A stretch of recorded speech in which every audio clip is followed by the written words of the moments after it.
It's your boy Burga from Florida. Say my name, Burga. That probably take What you drink? I drink brown. Brown? I drink brown. Hennessy? I can do Hennessy. I Hold can on, do but what Hennessy. you drink? What's your favorite drink? My favorite drink? Yeah. Chasing my dreams to get my bread right. Okay, so what was your life like? Were you just an everyday child, or how did that go for you? Growing up, it was regular, just Yeah. like everybody else. It's regular. My mom got 5 kids. I was one of the 5, and you know what I mean. It was just regular growing up. You already know, with 5 kids, you know what I mean. We ain't have the best of everything, but we made it work though. Yeah, and I read that you admired your mother and father's relationship. How was that for you, seeing as a child? Coming up, it was like a lot of my friends that I grew up with, I really didn't notice it early on, but as I got older, I noticed that a lot of my friends didn't have both parents in the same household. So, you know what I mean, for my mom and my pop to be together and seeing my dad come home from work providing and coming home bringing the checks to my mom and stuff like that, you know what I mean? Nice. Yeah. And your first song that you dropped was Whoa, right? In the 10th grade? Yeah, whoa. Okay. Whoa. I heard that was an instant hit. Yeah, back then, I mean, that was my first song that I was featured on. It was a group called Wide Open, and they named the song Whoa. So it was like 6 different artists on the same song. Nice. So it was a pretty cool song. Okay, cool. How did you start music? Start music, I think my brother started first, and I kind of took it on after that. My oldest brother started rapping first. And Yeah. I seen what he was doing, seen the kind of impact he had on people, and I kind of took it from there. Nice. I read that he was your inspiration, and when it came to music, well, the structured part of music, right? Right. You started a group, right? What was the name of the group? My group, it was 2 groups. First I was in the first group with Wide Open. That was like, it was probably about 7 or 8 of us in there. And then after that group, after everybody broke up, I kind of started a group called UGS, which was Underground Sounds. And it was like me, my cousins, basically my brothers and my family. Wide Open was the group that my homeboy Rose started. Okay. Like I said, that was the first time I really started taking music serious at that time, because they had the structure. Wide Open was the structure, and then from that point on, I started doing my own thing. Nice. So how did you start working with Real Life Promotions? Real Life Promotions was, that's my cousin Latif. He was my manager for a little while. 7 years, right? Yeah. How you know that? See, look, I did my research. Yeah, but he was my manager. He was my manager for a while. Nice. And with him, you dropped three mixtapes? What was your favorite one? Out of those 3, I don't remember exactly which ones I... Look, I know. Hold on, let me see. It was Get Your Money Up, Volume 2. Okay. And then it was Bottom of the Map. And Rape the Market. Rape the Market probably was Rape the my Market favorite. was your favorite? Okay, why was it your favorite? Because that's the one that everybody took to. When I first released it, that's my first paid. That's the first time I ever got paid for a show. Nice. Like, that's the first time for everything. Nice. And you view your music as reality music. Can you go more in detail about that? And why do you consider your music reality music? Because I kind of just rap about what I go through. Like, when I go to the studio, like, I don't just come up with a topic for a song. It's kind of like whatever I went through that day, that's kind of what I talk about. So I'm just speaking on my real life anytime I go to the studio. That's what's up. Yeah, so I looked up a few of your favorite artists too. Go ahead and name them just to see if I got it right. No specific order. Okay. Probably Lil Wayne. Yep. Tupac. Okay. It done switched. Kevin Gates. I fuck with Kevin Gates Okay. music. Jeezy. I fuck with Jeezy too.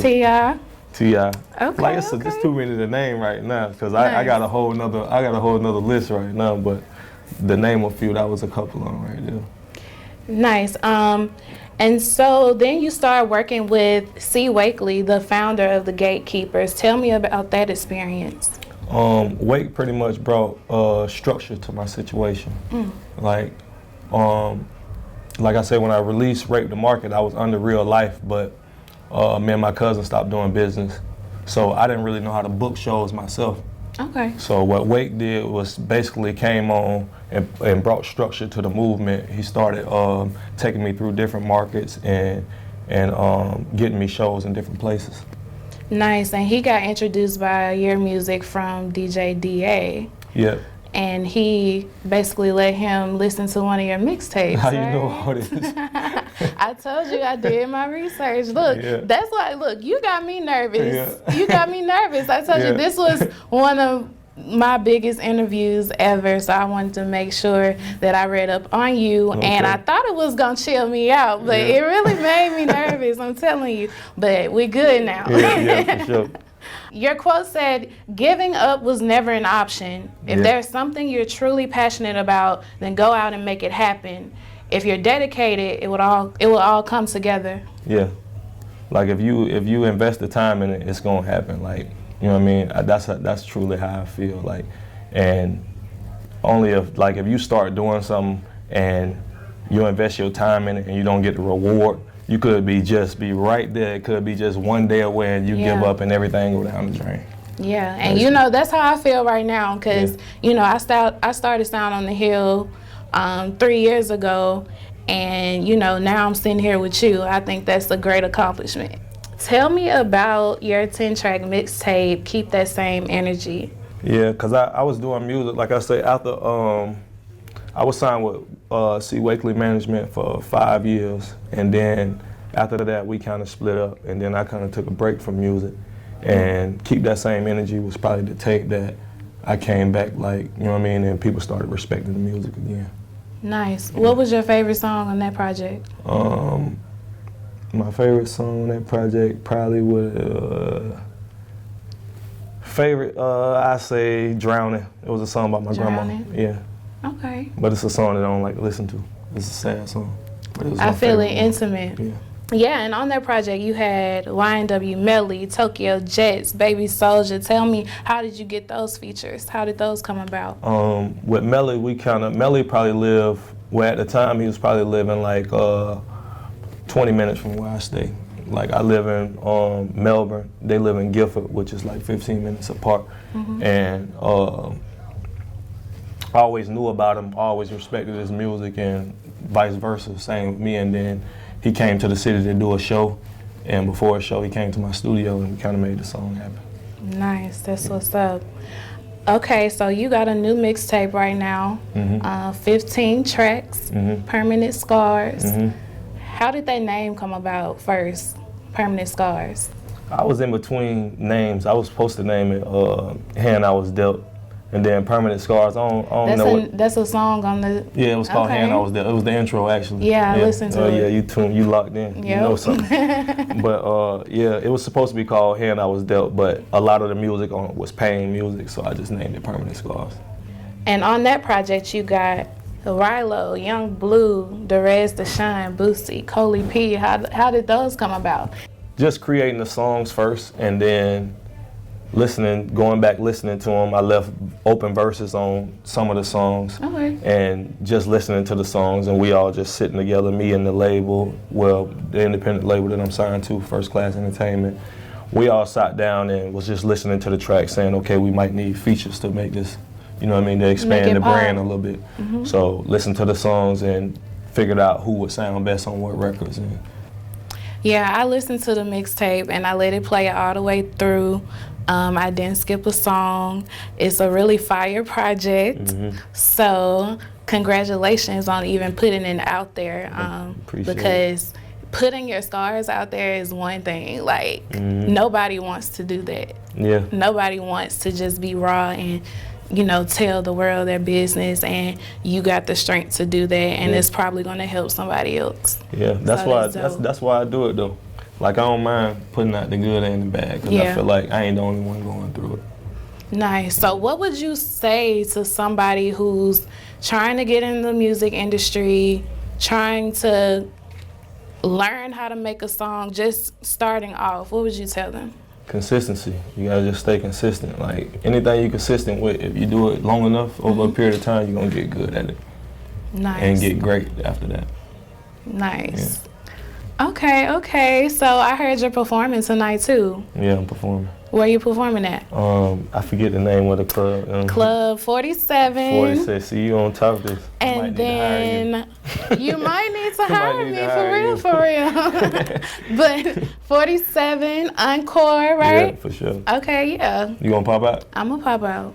All right, nice. Look, and I don't even pop out a lot, but I'm gonna pop out. What you drink? I drink brown. I drink brown. Hennessy? I can do Hennessy. Hold on, but what Hennessy. you drink? What's your favorite drink, though? My favorite drink? Oh, that's hard. Nobody's ever asked me that. Yeah. What I get in the club, I'll either get a tequila sunrise, because I love Jose Gold, and then I'll probably do like a... What's up with women in tequila, though? I don't know. It just made me feel good. And then, you know, when I was bartending, people would buy me shots, and it was always tequila, so I just got used to it. Yeah. I don't know. I just like it. That's what I said. I like to, you know, put it in a drink, though. I don't really like the shots too much, but... My favorite drink, Douce. Douce, okay. Yeah, that's warm. That's warm, but I could do the Douce. I could do the Douce. All right. Shots on me tonight, though, for sure. Nice. Shots on me. Okay, so there you have it. Burga in the building in Huntsville, Alabama, all the way from Florida. Yeah. Okay, and what we're doing is we're putting the parts together when it comes to music, when it comes to the South, when it comes to Alabama. So make sure you stay tuned. Can you tell them where they can follow you, find you, where they can find your music? You can follow me on all social media platforms at Burga321, BURGA321, all social media platforms.